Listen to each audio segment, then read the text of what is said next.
Today in America, over 60 million people own firearms, from the sportsman shooting skeet on the range to the historic collector at a local gun show, to the law-abiding concealed carry holder safely walking the streets. Guns are used just about everywhere in the country for a multitude of reasons. However, only a handful of gun owners have sought defensive training and know how to properly use their firearm for the means of self-defense. Would you know what to do if someone brought the fight to you right now? I'm Mari Carlson. I'm a real estate appraiser in Knoxville, Tennessee. Well, we've always been proud of Mari. A lot of us and a lot of people I know are hesitant to use a firearm. We're just very proud that she goes to the extent that she does to be prepared. She's a really good appraiser. I depend on her every day to help me, and I couldn't imagine working without her. On a typical day, I'm visiting properties that are occupied, so I feel relatively safe. But if I have to visit a property that is vacant and has been vacant for a while, oftentimes before I go, people will tell me there have been vagrants that have been seen there, that the police, chase people away. Don't go in by yourself. In recent years, realtors have become increasingly aware of the dangers associated with their occupation. Real estate agents regularly fall victim to robbery, rape, and/or murder. Often working alone and with complete strangers in private locations, real estate agents make easy targets. It's no surprise Mari's taking the extra precautions. The adage about, don't be a victim, she's definitely a person that has wanted to, prevent anything like that from happening. About 3 years ago, I came back to shooting, mostly because my husband purchased a gun. Having to decide whether or not I wanted to shoot a gun again was my decision. But shooting a piece of paper that doesn't move in a range is a lot different than carrying a gun out in public. I don't know what to do. It would all be from the hip. That's what I want to learn in this class. With Mari's decision to expand her training made, she heads to TACPRO. Can Bill and his team offer up what she's looking for? In 2001, less than 1% of all guns used in unlawful acts were acquired at gun shows. Not surprising, more than 83% of firearms used by criminals were obtained through illegal means, 50% of which were theft, according to the National Institute of Justice.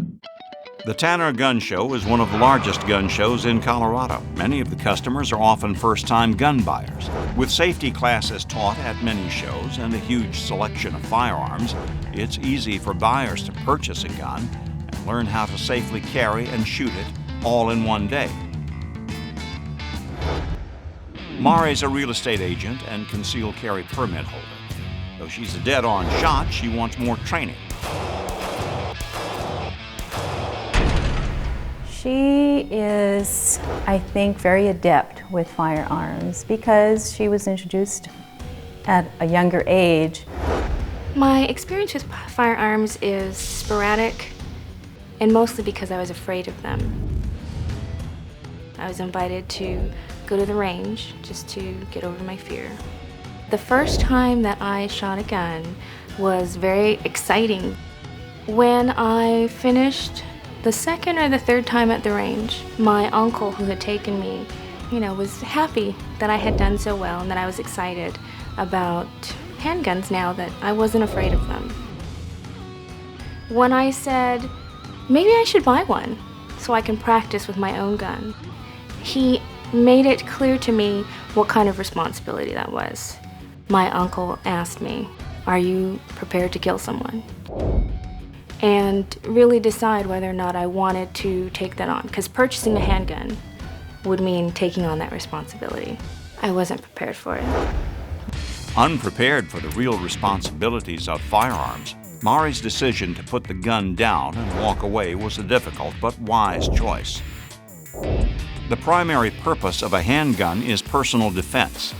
To own one means being prepared to stop the threat. If you have to pause and make that decision at the moment of conflict, your hesitation could cost you your life.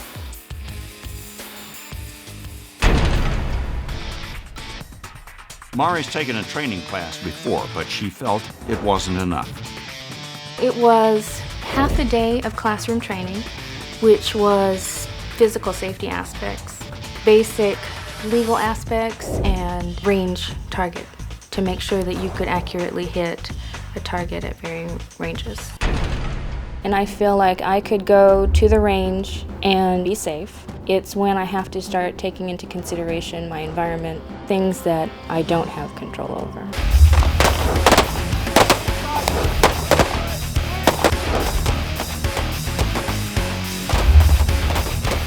Every drill that we do is a step up. So we've gone from single shots to double shots to moving shots. Bill put the gun in our hands and said, now we're gonna move. Oh my gosh, what are we doing? Can I do this? And then you start walking and shooting and you're hitting the target, and it was fine. I did perfectly fine.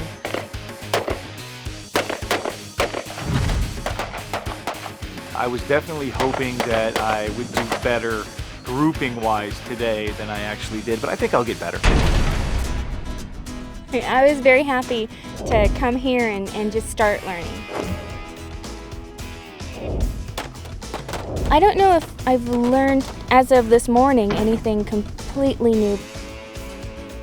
Mari's felt unchallenged by the course and considers most of what Bill's taught as review.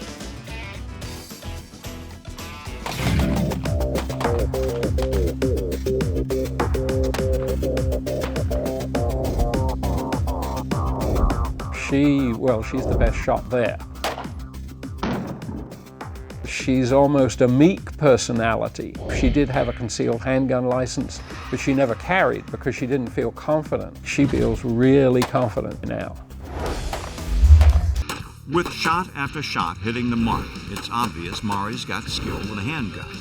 Has she wasted her time coming here? My biggest fear going out there right now is that everything I've been doing up to this point is wrong. Hate crime survivor Timothy Leon's been struggling since day one, and with each lesson change, he falls further behind. Wasn't hitting the targets and wasn't doing great. I'm like, oh man, this isn't gonna work.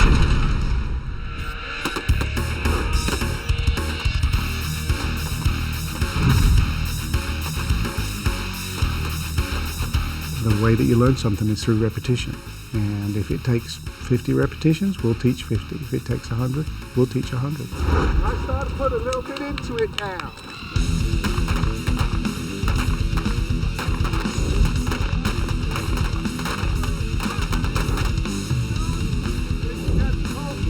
Get back in the fight. I hit the target when I was walking, going forward and backward. I was surprised that I did as well as I did. I had a little trouble sighting the gun going forward and walking at first. But again, I think that's strictly practice. Doing the walking and shooting seems so difficult, but when you do it, it's not that complicated when you know what you're doing. Mari, she was dead on for a lot of the shots that she took. So you can tell that someone that's had some practice in the past, like Mari, the practice definitely is important to your success. Good job. Outstanding. Alright folks, what we're going to do now is we're actually going to clean our weapons.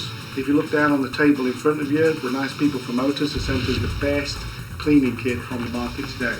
It's not necessary to clean your gun after every use. However, the longer you go without cleaning or oiling it, the easier it is for the firearm to jam, rust, or lock up. Make sure you use the right caliber size brush to clean the barrel. Every time you shoot a gun, residue from the burnt gunpowder collects in the chamber, slows the slide, and can directly affect the firing pin or trigger. Keeping a clean gun means keeping a reliable gun. Well, now our guns are all checked, clean. It'll be good to go back to the range. Yeah. All right. The ability to see that I could fire while moving forwards and backwards kind of gave me that knowledge that we had learned a lot.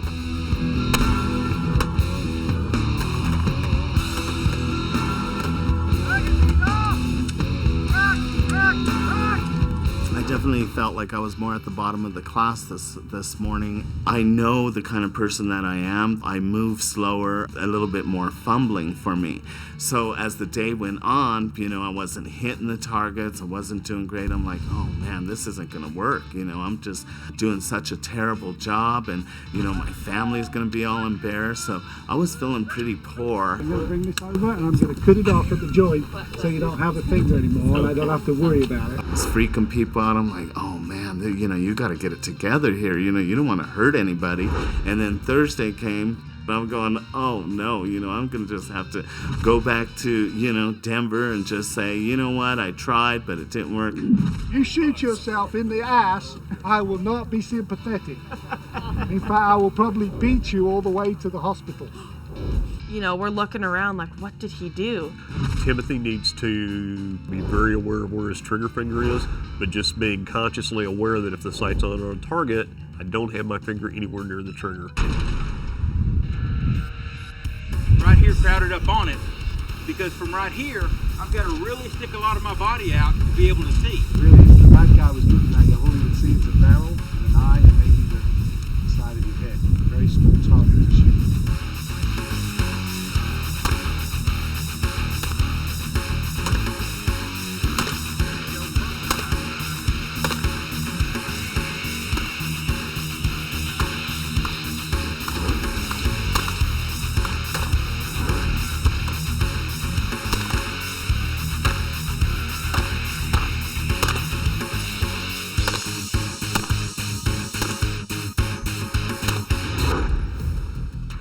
Timothy's troubles aren't going away. Others in the class begin to suspect Timothy's on the way out. When you lose a fight the way Timothy had, it doesn't take too much to overwhelm you.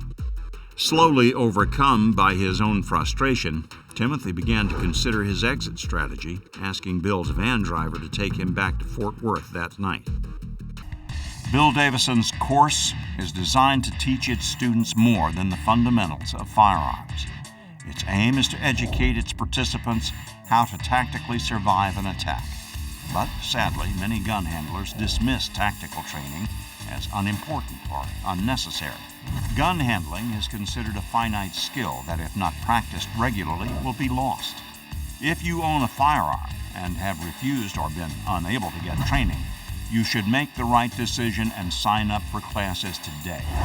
Cost is minimal, and the experience may be the deciding factor that one day saves your life.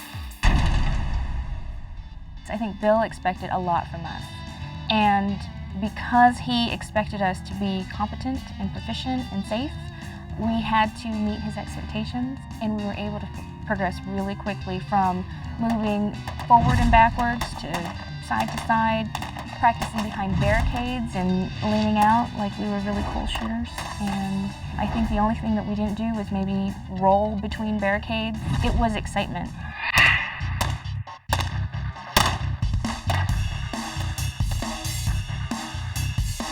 If we're not moving, if everything's static, I was doing okay.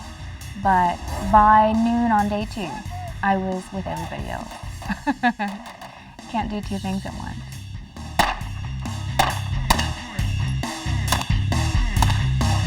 I did a little bit of duck and cover and a little movement and found that the moving and cover actually worked better for me than standing in one place.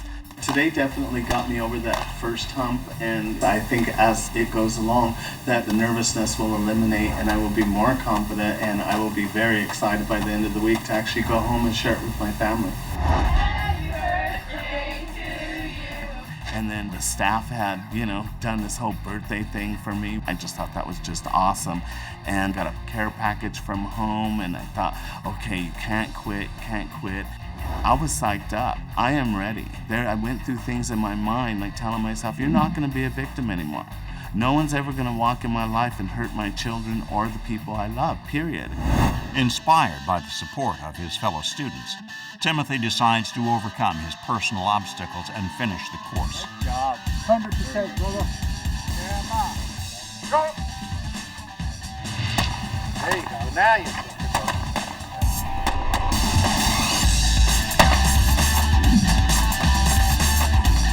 See Timothy's really coming together on this. He was having some trigger control and some front sight issues yesterday, but if you look at this target, obviously he's starting to get that. Getting better each time.